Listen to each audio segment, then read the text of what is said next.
You ever wonder what the real difference is between a wild conspiracy theory and a chapter in a history book? Well, sometimes it's just a matter of time, and maybe one single declassified file that changes absolutely everything. So let's just dive right in with a question that sounds like it was ripped from the pages of a thriller novel. Could the US government actually truly plan attacks on its own people just to kickstart a war? And the answer, as unbelievable as it sounds, is yes. It almost happened. And we know this because of a top-secret plan that eventually saw the light of day. It revealed a pretty shocking plot against America, a plot that laid out, in black and white, exactly how they would pull it off. Now get this. This was not some rogue agent's crazy idea. This came from the very top. We're talking about the U.S. Joint Chiefs of Staff. Back in 1962, they drafted this plan, they called it Operation Northwoods, and it had one single chilling objective: to create a pretext for a war with Cuba. And the details, they are just wow. The plan was to stage actual terror attacks in major U.S. cities, blow up an American ship, and even hijack airplanes. And the whole point was to plant fake evidence to pin the whole thing on Fidel Castro. It's the definition of a false flag operation, cooked up to fool the American people into backing a war. And this wasn't just some casual brainstorming session. The official title on the declassified document reads, Justification for U.S. Military Intervention in Cuba. The plan was actually presented to the Secretary of Defense. Thankfully, President Kennedy shot it down. For years, this whole story was dismissed as just paranoid fantasy. And then the files were declassified, and just like that, history had to be rewritten. And this is where one crazy story starts to look like a pattern. See, Operation Northwoods isn't some bizarre, isolated incident. It's a perfect example of what we're talking about today, those moments when theories become history. It's just one of many shocking ideas that turned out to be completely true.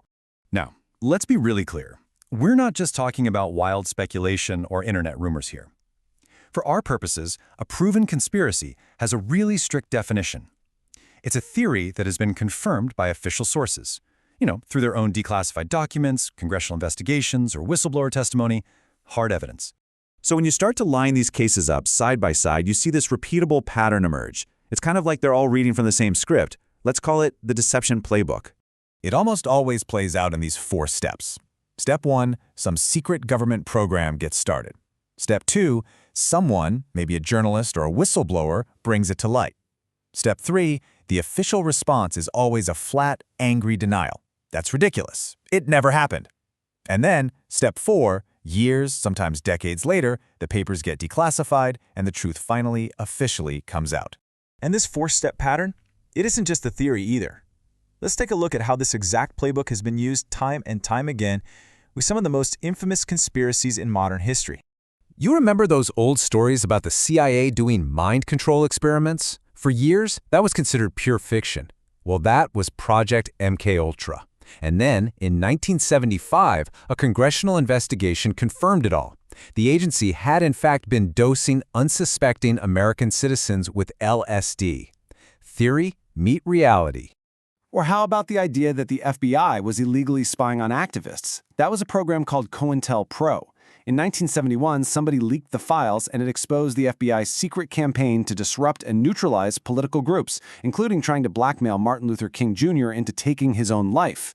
Again, what sounded like paranoia turned out to be the undeniable truth.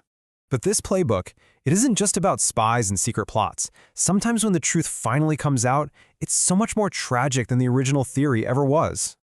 I mean, just look at this timeline. It's heartbreaking. In 1932, the U.S. Public Health Service started studying syphilis in 600 black men. They were promised free medical care.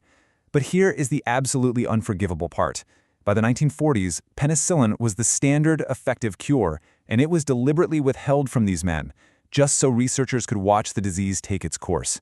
40 years. Just let that number sink in. For 4 decades, men suffered, died, went blind, and unknowingly passed the disease to their wives and children, all while a cure was sitting on the shelf, readily available. It was a human tragedy disguised as science. So what is the lasting impact of all of this? I mean, these aren't just strange footnotes in a history book. They leave behind this profound and really damaging legacy of lies. When we see so much distrust of institutions today, it is very easy to just write it all off as paranoia. But knowing this history, you have to ask a different question. What if that distrust isn't paranoia at all? What if it's actually a perfectly rational response to a documented, repeated history of being lied to? From MKUltra to Operation Northwoods, history shows us again and again that sometimes the most outlandish claims turn out to be true. And it leads you to a pretty powerful, maybe even unsettling thought. The conspiracy theorists weren't crazy, they were just early. Which leaves us with one final big question. We've seen the theories that have become history. But it really makes you wonder, what history is still out there, just waiting to be declassified?